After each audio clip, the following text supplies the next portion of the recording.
Hi Paul, hi Tilly, hi Evie. We're going to do another chapter of the BFG today called Mixing the Dream. The last time that we were busy with the story, Sophie and the giant had been scheming a big plan for the queen to help all the little children that were getting eaten by the giants. So let's see what happens in Mixing the Dream. It was dark now. The night had already begun. The BFG, with Sophie sitting on his hand, hurried into the cave and put on those brilliant blinding lights that seemed to come from nowhere. He placed Sophie on the table. "Stay there, please," he said, "and no chittering. I is needing to listen only to silence when I is mixing up such a naughty plexicated dream as this." He hurried away from her. He got out an enormous empty glass jar that was the size of a washing machine. He clutched it to his chest and hurried towards the shelves on which stood the thousands and thousands of smaller jars containing the captured dreams. "Dreams about giants," he muttered to himself as he searched the labels. "The giants is guzzling human beings. No, not that one. Not that one. Here's one, and here's another." He grabbed the jars and unscrewed the tops. He tipped the dreams into the enormous jar he was clutching, and as each one went in, Sophie caught a glimpse of a small sea-green blob tumbling from one jar into the other. The BFG hurried towards another shelf. "Now," he muttered, "I is wanting dreams about giggle houses for girls and about boggle boxes for boys." He was becoming very tense now. Sophie could almost see the excitement bubbling inside him as he scurried back and forth among his beloved jars. There must have been 50,000 dreams altogether up there on the shelves, but he seemed to know almost exactly where every one of them was. "Dreams about a little girl," he muttered, "and dreams about me, about the BFG. Come on, hurry up, get on with it. Now where in the wonky world is I keeping those?" And so it went on. In about half an hour, the BFG had found all the dreams he wanted and had tipped them into the one huge jar. He put the jar on the table. Sophie sat watching him, but said nothing. Inside the big jar, lying on the bottom of it, she could clearly see about 50 of those oval sea-green jellyish shapes, all pulsing gently in and out. Some lying on top of others, but each one still quite separate individual dream. "Now we is mixing them," the BFG announced. He went to the cupboard where he kept his bottles of frobscottle, and from it he took out a gigantic egg beater. It was one of those that has a handle which you turn, and down below there are a lot of overlapping blades that go whizzing around. He inserted the bottom end of this contraption into the big jar where the dreams were lying. "Watch," he said. He started turning the handle very fast. Flashes of green and blue exploded inside the jar. The dreams were being whisked into a sea-green froth. "The poor things!" Sophie cried. "They's not feeling it," said the BFG as he turned the handle. "Dreams is not like human beings or animals. They has no brains. They is made of zosimus."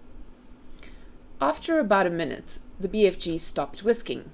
The whole bottle was now full to the brim with large bubbles.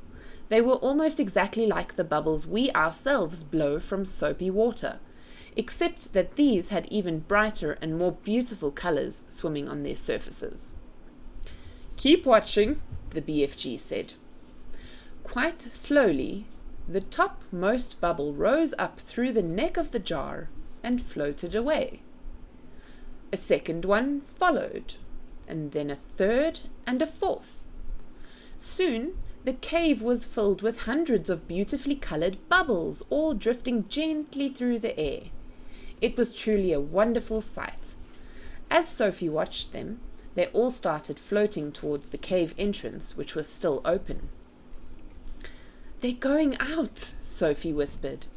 "Of course," the BFG said. "Where to?" Those is all little tiny dream bits that I isn't using, the BFG said. They is going back to the misty country to join up with proper dreams. It's all a bit beyond me, Sophie said. Dreams is full of mystery and magic, the BFG said. Do not try to understand them. Look in the big bottle and you will now see the dream you is wanting for the Queen. Sophie turned and stared into the great jar. On the bottom of it, something was thrashing around wildly, bouncing up and down, and flinging itself against the walls of the jar. "Good heavens!" she cried. "Is that it?" "That's it," the BFG said proudly. "But it's horrible," Sophie cried. "It's jumping about. It wants to get out." "That's because it's a trogglehumper," the BFG said. "It's a nightmare." "Oh, but I don't want you to give the Queen a nightmare," Sophie cried.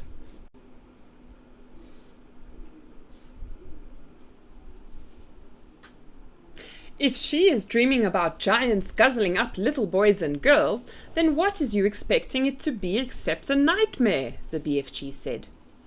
"Oh no," Sophie cried. "Oh yes," the BFG said. "A dream where you is seeing little chidlers being eaten is about the most frightsome, troggle-humping dream you can get.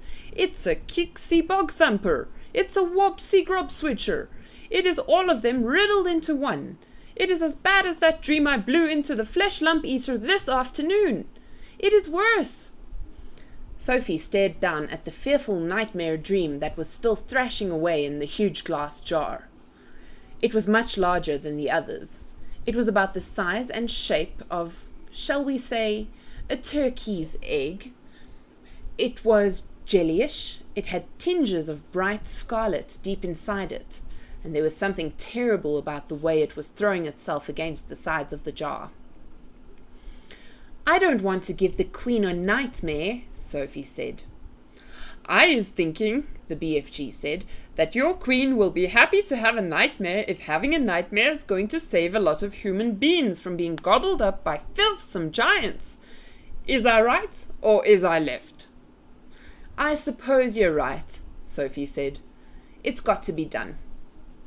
"She will soon be getting over it," the BFG said. "Have you put all the other important things into it?" Sophie asked. "When I is blowing that dream into the Queen's bedroom," the BFG said, "she will be dreaming every single little thing-a-ling-a-ling you is asking me to make her dream." "About me sitting on the windowsill?" "That part is very strong." "And about a big friendly giant?" "I is putting in a nice long gobbet about him," the BFG said. As he spoke, he picked up one of his smaller jars and very quickly tipped the struggling, thrashing trogglehumper out of the large jar and into the smaller one. Then he screwed the lid tightly onto the small jar. "That's it," he announced. "We is now ready." He fetched his suitcase and put the small jar into it. "Why bother to take a great big suitcase when you've only got one jar?" Sophie said.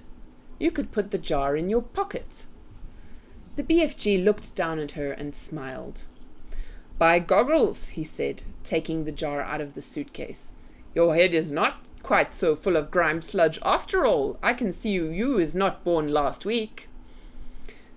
"Thank you, kind sir," Sophie said, making a little curtsy from the tabletop. "Is you ready to leave?" the BFG asked. "I'm ready," Sophie cried. Her heart was beginning to thump at the thought of what they were about to do. It really was a wild and crazy thing. Perhaps they would both be thrown into prison. The BFG was putting on his great black cloak. He tucked the jar into a pocket in his cloak. He picked up his long, trumpet-like dream blower. Then he turned and looked at Sophie, who was still on the tabletop. "The dream bottle is in my pocket," he said. "Is you going to sit in there with it during the travel?" "Never!" cried Sophie. "I refuse to sit next to that beastly thing." "Then where is you going to sit?" the BFG asked her. Sophie looked him over for a few moments. Then she said, if you would be so kind enough to swivel one of your lovely big ears so that it is lying flat like a dish, that would make a very cozy place for me to sit." "By gumbo, that is a squackling good idea," the BFG said. Slowly he swiveled his huge right ear until it was like a great shell facing the heavens. He lifted Sophie up and placed her into it.